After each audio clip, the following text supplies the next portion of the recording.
We being the part of the Himalayan range, we have very rich medicinal plants which needs to be harnessed. So in this line, the mission has been envisaged. And secondly, the empowering women. And we keep saying we need to empower women. So in this horticulture policy, the policy includes intervention for the gender inclusion and budgeting in the horticulture sector to empower women farmers by livelihood generation and nutritional security, and empowering the young farmers to attract young farmers in the adopting horticulture farming as occupation through skill development and horticulture entrepreneurship, and sustainable and climate resilient horticulture to address the challenge of climate change. Climate resilient sustainable horticulture practices which focus on integrated farming system and discouraging the indiscriminate use of chemical in farming, because we all know the inorganic kind of farming has been leading cause of many kind of ailments and diseases. So the policy encourages in organic farming. So that will see to it that how the organic farming takes place in Arunachal and try to make it 100% organic state in times to come.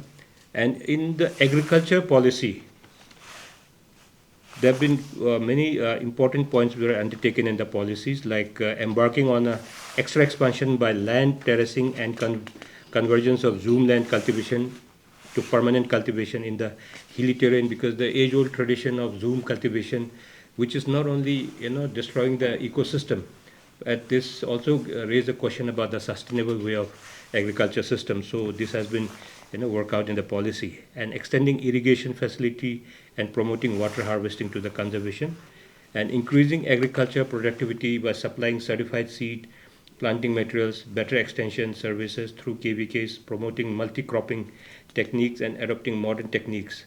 In the past, we have seen that in the name of seed, we get like very low-grade seeds, and sometimes we get certain planting materials which doesn't adhere to the climatic conditions and the locations. So this will be mapped properly so that the planting materials and the seeds goes to the right place, which has got the right kind of soil condition and the climate and weather condition. And crop diversification, shifting from a traditional low value to high value crops and adopting high yielding varieties to increase the income of the farmers, and shift from labor intensive to more farm mechanized cultivation. So these days we have seen that the labor cost also has become very high. So more mechanized way of farming is envisioned in this agriculture policy, and involving educated youth and young age group, particularly in contract farming and agri startups, checking crop damages by wild and domestic animals by providing community farm fencing, and introduction of innovative fencing like solar fencing which is very very effective in warding off the animals which comes and damages the crop, and increasing the capacity of self-help group FPOs etc by providing hand holding through training and capacity building, further promoting the traditional organic cultivation by following natural farming, which we said it will be part of the organic farming, and promoting commercial or cash crop like tea, rubber, coffee, oil palm, etc., along with the food crops. Promoting contract cultivation projects on PPP mode, inviting private investment in the state agri sector, intensifying the national mission on edible oil, both oil palm and oil seeds, and in developing farm infrastructures like storage facilities, collection center, drying and packaging facilities for value addition, because a lot of our products has got very less shelf life. So just to give more value addition to this, all this kind of initiative will be taken up under this policy, and establishment of market link through ENAM and regular buyer and seller meets, and even in the later situation we might get the e-commerce on board to facilitate the marketing for the farmers, and promoting concept and practice of integrated farming system amongst the farmer, training of officer and staff of the department on the modern and latest knowledge and technique of agriculture, augmenting department human resources to cope with the increasing workload, and focus on research and development activities through new R&D wing, because one of the most important thing which we have seen is the research and development. So main focus is being given for research and development in the agriculture sector to improve the productivity and more sustainable way and more healthy products, and improving the method of collecting agriculture data and its digitization, providing credit link and working capital to the farmers, adopting latest technology like using drone and artificial intelligence. And the policy shall be for the period of 2025 to 35. Policy is for 10 years. While preparing the policy, the officials have traveled to the districts for interaction, and the district level officers, KVK, PRI members from SSG, FPO, etc. The Director of Agriculture has also provided inputs and information for preparing the policy documents. The draft of the policy document was forwarded to the stakeholders, and their opinion was suggested and obtained. So this was like an inclusive kind of policy where everyone has been taken on board to understand how best we could come up with the agriculture policy to benefit each and everyone. And the last was the Arunachal Tourism Policy 2530. So this policy is for 10 years to promote tourism in Arunachal Pradesh. So the key initiatives in this policy is enhancing infrastructure and connectivity, strengthening road network, eco-friendly accommodations and digital tourism platform. And secondly, promoting niche tourism segments like ecotourism, adventure tourism, spiritual and pilgrimage circuits, farm tourism and wine tourism, and empowering local communities, encouraging homestays, handicraft, rural tourism to generate employment and boost local economies.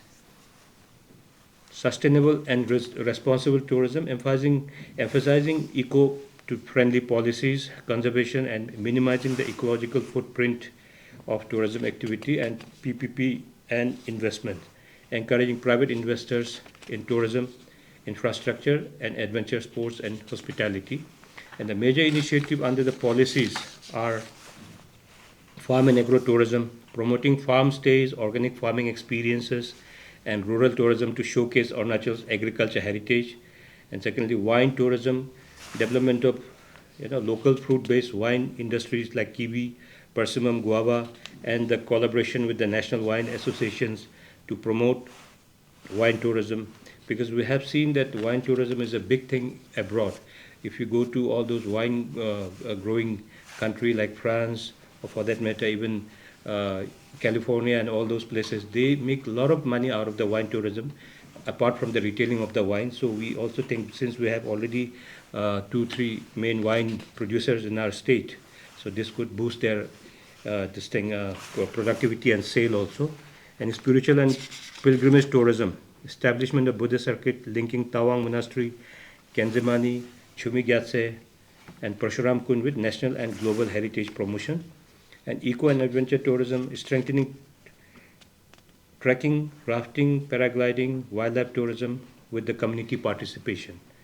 And lastly, development of hot water springs and wellness tourism, promoting eco-wellness retreats, traditional healing therapies, and ice-based naturopathy. As like I said, we already have a folk medicines in practice, traditional healing in practice, so we want to revive so that it attracts the tourism, and as well as it will contribute to the local economy, those who have been practicing all those traditional wellness system in our state. And for employment and economy, direct employment in hotels, homestay, resorts, farm stays, and tour operators, and transport and adventure tourism, and indirect employment like agriculture, handicraft, food processing, and event management, and estimated to increase the annual tourist footfall and contribute significantly to the state's revenue and livelihood generation. And we are aligning with the Atmanirbhar Bharat. The Arunachal Tourism Policy 2530 aligns with Atmanirbhar Bharat by boosting self-reliance through local skill development, training program for tour guides and hospitality professionals, entrepreneurship growth, supporting the indigenous tourism startups, and handicraft industry. These were the three policies which has been adopted in the cabinet and passed by the cabinet. And lastly was the business allocation rules. Like we see, we have like many departments which doesn't have an engineering wing. So any kind of developmental work which comes to the department, we have assigned particular engineering wings to execute the work. Earlier, what used to happen, like the department used to assign the engineering departments for executing the work as per their whims and fancies, which used to create a lot of confusion, and even duplicacy and monitoring was little difficult, since there have been too many agencies involved in one department. So now the cabinet has decided that we will have a proper business allocation for each department, so that there's no confusion, and in future also that one engineering department which will take care of which department has been already decided in the cabinet today, so that there's no overlapping and confusion and days to come while we execute the developmental work in the state. Thank you so much.